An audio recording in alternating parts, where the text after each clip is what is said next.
Hey everybody, Eddie Collins here. Just wanted to let you know that this next video is brought to you by the good folks over at Wolfsburg West in Corona, California, where obviously for many years, gosh, 37 years I think it is now, they've been producing parts for the restoration of Volkswagens, and thanks to them, we can actually go ahead and put a lot of our cars together. So check them out, you guys, www.wolfsburgwest.com. You can't miss them.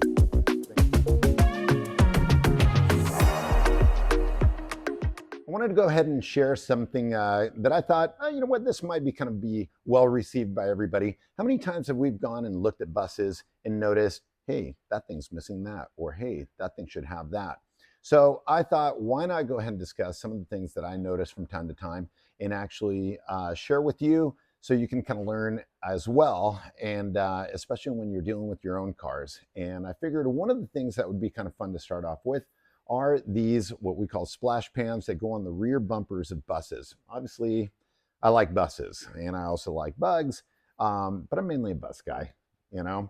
Anyway, I thought it'd be kind of cool to go ahead and talk about these just because they are actually pretty important. And a lot of the times they are missing on the many buses that are out there, primarily because, well, some people didn't even know that they're reproduced. And usually that rear bumper would be taken off at some point in time. And it's a little bit more tedious to go ahead and put it back on if one of the splash pans is messed up. Anyway, there's a whole bunch of reasons. But before anything, I also wanted to go ahead and give a shout out to my buddies in Ontario, Canada, for hooking me up with this Little Shop of Volkswagens t-shirt. So thanks you guys, and greetings from California. On to the splash pans. One of the things, especially if you're out there, looking through the swap meet, that I want you guys to notice is that there are early ones and there are late model ones. Now, I actually happen to have one of each here. The one that I'm holding here in my right hand, this is what you would call 1967 and earlier ones, and this is your bay window one. Now, this looks somewhat similar, but there actually are some pretty big differences. You'll see the way that they're cut out. You'll see the profile, how they're a little bit longer. Also, the way that they actually attach to the body. So I want to go ahead and put the part numbers as well so you know which ones to get, and also some other little tidbits when you actually go to install these. Now, these fortunately have been made now by Wolfsburg West for quite some time, and they're great.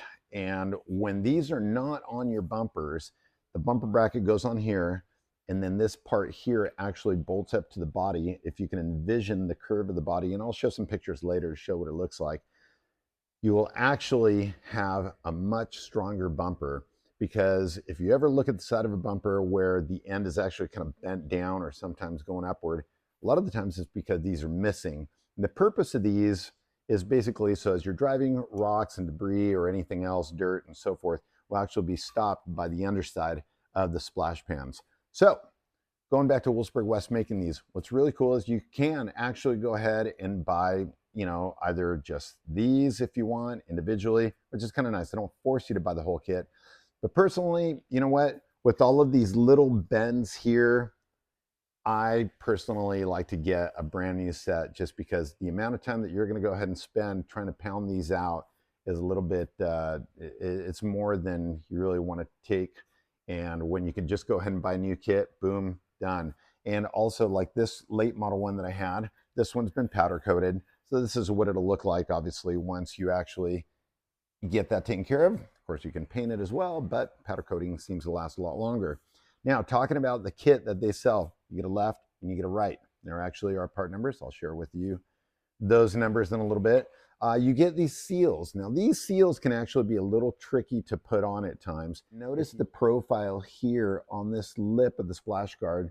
You can see it's a little J shape there. These seals also have that shape. So what I usually do is go ahead and you could either spray them down with some Windex or something, of course, whether you painted them or powder coated them, and then just start on it. But the main thing is you're going to notice that you will have what seems like excess seal after you put it on, and it's actually not excess. You'll see the way that it actually centers and on your car after you've installed them on the bumper. But once you put the seals on, then You get all the hardware in the kit that's necessary to go ahead and install it on the bus, which is great. You'll notice that there's a couple little different holes here and there. And this one here, this one's actually going to go ahead and be for the body. If you ever look at a bus that hasn't been welded on or has a bunch of Bondo, you actually notice that there's a little hole in the corner, on the lower rear corner there, and that's for a bolt to go through, which they also provide for you. And that bolt will go ahead and actually hold the splash pan, you can envision the bumper here, to the body, okay? Now, the thing is that while it's on the body here, down here on your bumper bracket as it comes around, you'll notice that there's a little plate here, and that's also where another bolt will go through and hold it here. So you figure on the body and on the bumper, it actually adds quite a bit of rigidity, which is nice. Now, a lot of times people start to wonder what some of the other little parts are for. Since you get a whole bunch of hardware, there are these plates. You'll notice that they actually have different size holes on them. And these, you'll notice that these will actually go on the inside of the body or inside the corner. And it's a strengthening plate, which will go ahead and tie into where the bolt goes through the body and into the splash pan. And then down below, you'll notice that it also lines up nicely with the little hole at the bottom. And once that does that, you put the smaller little bolts through there. And the nice part is that the sizes obviously go ahead and jive with the size of the hardware.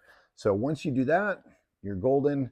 And then also on the body, you'll notice that you can go ahead and put on these, I call them apron plugs because these are the little buffers that they also use for apron plugs on a Beetle on the rear apron. It's anti-vibration, so you can actually go ahead and put that on the body as well, just so the metal isn't going against the metal, and as if buses were quiet enough that you could actually hear a tiny little vibration in the back. Yeah. Anyway, really, really cool. Now, as I mentioned before, your bumper bracket actually goes here, and so this is on top. You need a buffer between the bumper bracket and the plate. What's really nice is they've gone ahead and reproduced just like the original little pads with the little ridges, kind of like ruffles. Anyway, you'll go ahead and actually put that on there as well. And you've got your hardware that keeps it all in place. And this actually does make a difference on the way that your bumper bracket goes up against the splash pan. Once it's all installed, you'll see how it lines up. You can slide the seal in and out a tiny little bit. Once it's installed, you will not believe the huge difference that it makes on the rear bumper on your body, because now, especially for those that have campers and a roof rack up on top, if you ever decide that you do want to go ahead and step on your bumper, you can with confidence because it's a lot stronger. So yeah, I'll put up the price of these on the screen, and you guys check them out. I mean, they're great. Like I said, you can actually go ahead and get them for your early bus as well as your late bus, and kind of gives you an idea of how it comes together. It's pretty simple. So hopefully you guys enjoy this, and leave some comments down below if there's anything else in particular that you would like to check out. I'm going to try and do my best to go ahead and show some new parts. I'll also share some old parts as well, and mainly, one, to bring light to bring some of these parts to light so you guys actually see what's available. But also, especially me, I love going to swap meets. When you're looking at stuff, you might see one of these and one of these and think they're the same thing, but they're not. So if you notice where the bolts are here for the bay window ones and for the early bus, it's a different location. They still bolt up to the body, but you'll notice that one is actually taller than the other. So there are differences. I don't want you guys to leave the swap meet and then go to install them on your bus and go, oh man, this sucks, it doesn't work. Another little trick too is you'll notice that the profile is actually just ever so slightly different on the early than the late. So subtle differences that can make or break your treasure hunting experience.